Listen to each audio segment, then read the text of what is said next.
राधे श्याम जी दुख में आंसुओं से भरी आंखें लिए पत्थर पत्थर बने हुए बैठे थे। घर का माहौल ऐसे शांत हो गया था जैसे अमावस्या की रात में खाली आसमान। दोपहर में अपनी पत्नी के अंतिम संस्कार की रस्म करके वापस आए, तब से घर में गहमागहमी मची हुई थी। शाम तक दूर के रिश्तेदार वापस चले गए। बचे हुए रिश्तेदार आगे कैसे करना है बैठकर विचार कर रहे थे कि अचानक उनका बेटा बोल पड़ा, आप सब देख लो, जैसा भी करना है। मेरी कल शाम की फ्लाइट है, मुझे वापस जाना है। इससे ज़्यादा छुट्टियां मुझे नहीं मिल सकती।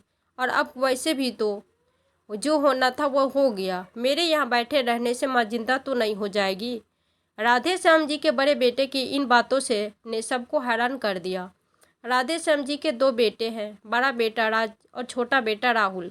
राहुल ने तो पहले ही फ़ोन करके आने की मना कर दी, जबकि बड़ा बेटा राज आया तो उसने ऐसी बात कही कि राधे श्याम जी अंदर तक टूट चुके थे।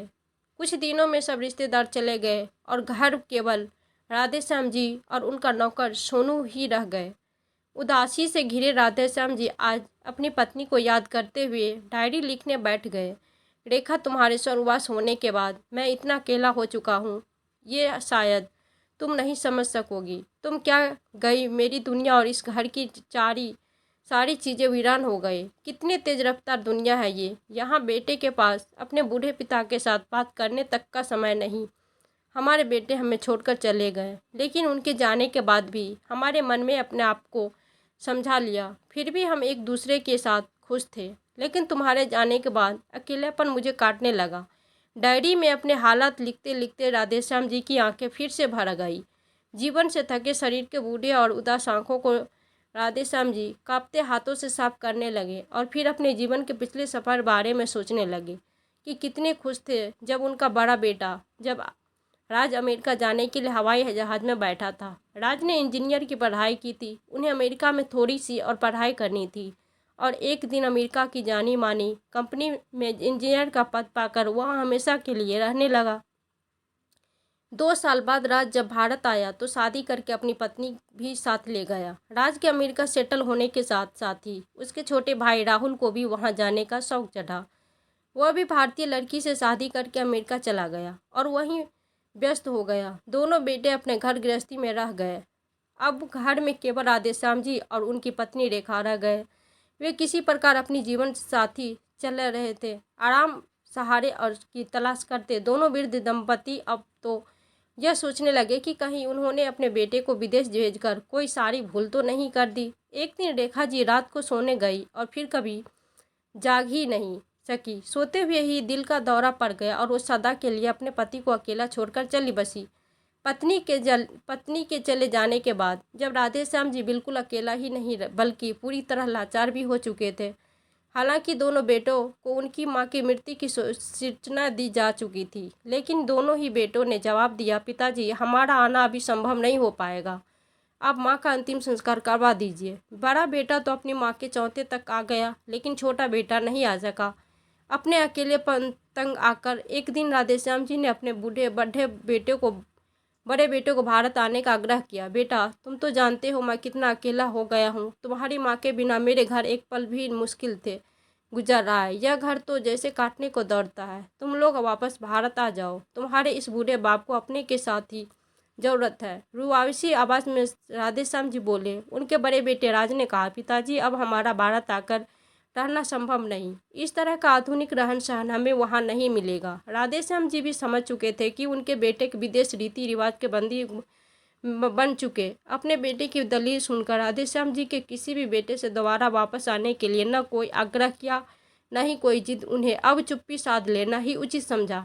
बेटे कभी फ़ोन करते तो हाल चाल पूछने की रस्म निभाकर फ़ोन रख देते। धीरे धीरे कभी कभार आने वाले टेलीफोन को घंटियाँ भी सुना देना बंद हो गई। जबकि राधेश्याम जी भी उन्हें फ़ोन करते तो एक ही जवाब मिलता, व्यस्त हूँ, बाद में करूँगा। अब राधेश्याम जी हालात में समझौता करके मन मारकर जीने लगे। एक दिन जब पड़ोस में रहने वाले शर्मा जी, जो उनके बचपन के दोस्त थे, राधेश्याम जी उनके पास बैठकर बातें कर रहे थे, तभी अचानक उनका छोटा बेटा राहुल अब बगैर बगैर अपने आने की सूचना दिए घर आ गया। वर्षों बाद अपने बेटे का मुंह देखकर राधेश्याम जी का सारा गुस्सा पलट झपते ही हवा हो गया। सारे गिले शिकवे भूलकर अपने बेटे को सीने से लगा लिया। तू आ गया बेटा। राधेश्याम जी ने भरी आंखों से अपने बेटे को सीने से लगा लिया। राहुल बोला, पिताजी मैं आपको अपने साथ ले जाने के लिए आया हूँ। अब आप बाकी के दिन अपने बच्चों के साथ रहना और पिताजी आप दुकान और मकान बेच दीजिए। अब यहाँ रखा ही क्या है। शर्मा जी तो जो प्रॉपर्टी डीलर थे ये सब बातें सुन रहे थे। उन्हें राधेश्याम जी को सलाह ही दी, जितनी जल्दी मैं दुकान और मकान बेचने से अच्छी कीमत नहीं मिल पाएगी। जब कोई खरीदार मिलेगा तो उन्हें सूचना दे देंगे। राधेश्याम जी को अपने मित्र की यह सलाह नहीं अच्छी लगी। वैसे भी अपना पुश्तैनी मकान यहाँ उनकी पत्नी की सुनहरी यादें बसी थी। उसे छोड़ने का उनका बिल्कुल भी मन नहीं था। इसलिए अपने उस मकान को अपने विश्वास पात्र नौकर सोनू के हवाले छोड़कर राधेश्याम जी एक दिन विदेश की उस भूमि पर सदा के लिए बसने चले गए, जिसके बारे में उन्होंने अब तक किताबों में पढ़ा था। लेकिन जल्द ही उनके सामने अपने बेटे की मीठी बातों के पीछे छिपे मंसूबे उजागर हो गए। अब राधेश्याम जी को अमेरिका में रहते 1 वर्ष होने को आया था और इस 1 वर्ष में उन्होंने क्या कुछ काम नहीं किया जिस आदमी ने कभी भारत में रहते हुए एक गिलास पानी खुद लेकर नहीं पिया। अब वह आदमी अपने बच्चों के आदेश पर खाना बनाने और पानी पिलाने तक को विवश था। अपने घर में रहते हुए उन्होंने कभी एक रुमाल तक नहीं धोया और अमेरिका में आकर बेटे के घर में नौकरों की तरह सारे कपड़े धो रहे थे। इसके अलावा राहुल के दोनों बच्चों की देखभाल, उनका कमरा ठीक करना, उन्हें स्कूल बस तक छोड़ने जाना और वापस लेने जाना अब राधेश्याम जी के लिए आम बात हो चुकी थी। लेकिन ज़रूरत से अधिक काम करने और बढ़ती उम्र के हिसाब से काम शरीर पर अधिक भार पड़ने लगा और राधेश्याम जी अब बीमार रहने लगे थे। जब साधारण पेन किलर और बुखार की दवाओं ने भी असर दिखाना बंद कर दिया तो मजबूर होकर राहुल उन्हें डॉक्टर के पास लेकर गया। डॉक्टर ने कुछ दिन पहले उन्हें अस्पताल में ही रखे की सलाह दी, लेकिन अब राहुल और उसकी पत्नी पिताजी की बीमारी पर और खर्च और समय देने की तैयार नहीं थे। राधेश्याम जी का कोई चिकित्सा बीमा तो था नहीं, इसलिए आर्थिक सहायता के लिए जब राहुल ने अमेरिका की सोशल सिक्योरिटी कार्यालय में अर्जी दायर की तो उन्होंने यह कहकर मना कर दिया कि यह सुविधा केवल उन्हीं प्रवासियों को उपलब्ध है जिन्होंने सोशल सिक्योरिटी नंबर के साथ 3 वर्ष तक कार्य किया हो। यह पता चलने के बाद राहुल और उसकी पत्नी सकते में आ गए। अब तो दोनों के मंसूबों पर पानी फिर गया, क्योंकि उन्होंने तो सोचा था कि पिताजी को अपने पास बुलाकर रखने पर उन्हें एक पंथ दो काज की सुविधा मिलेगी। एक तो उनके दोनों बच्चों को देखने के लिए नौकर का प्रबंध हो जाएगा और दूसरा सरकार द्वारा मिलने वाले रुपये भी हमारे होंगे। अब राहुल और उसकी पत्नी स्वयं को घाटे की स्थिति में पा रहे थे। उधर राधेश्याम जी की बूढ़ी और अनुभवी आंखों ने भी अपने बेटे और बहू के बदले स्वभाव को पहचानने में देर न लगाई।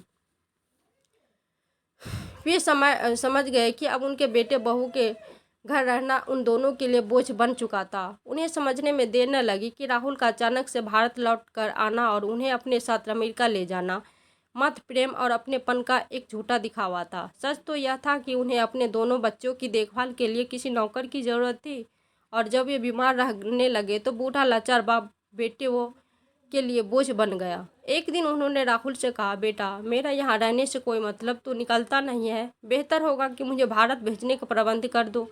इतना सुनते ही राहुल गुस्से में आ गया और बहू का पारा 7वें आसमान पर चढ़ गया। वह चिल्लाकर बोली, क्या समझ रखा है आपने, हमें कोई कुबेर का खजाना नहीं मिल रहा गया जिसे हम चाहे जितना चाहे खर्च कर ले। हवाई जहाज़ का टिकट भी कम से कम 2 लाख का आएगा, कहाँ से आएगा इतना पैसा। अब क्या हम खुद को ही बेच दें। अपने बेटे के सामने बहू के मुँह से ऐसी बातें सुनकर राधेश्याम जी स्वयं को ज़मीन में गिरने जैसे स्थिति में पा रहे थे।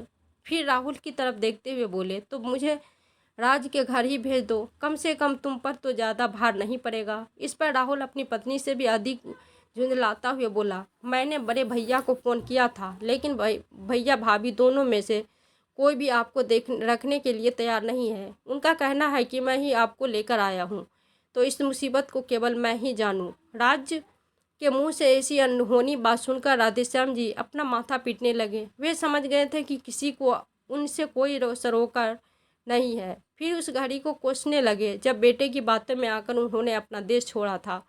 लेकिन अब कर भी क्या सकते थे। अब उनके पास स्वयं को पूरी तरह हालात के हवाले छोड़ने ही एकमात्र रास्ता था।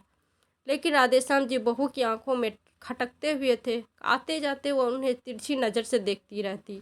एक दिन बहू बड़े ही मन मुनहार के साथ, बाबू आप घर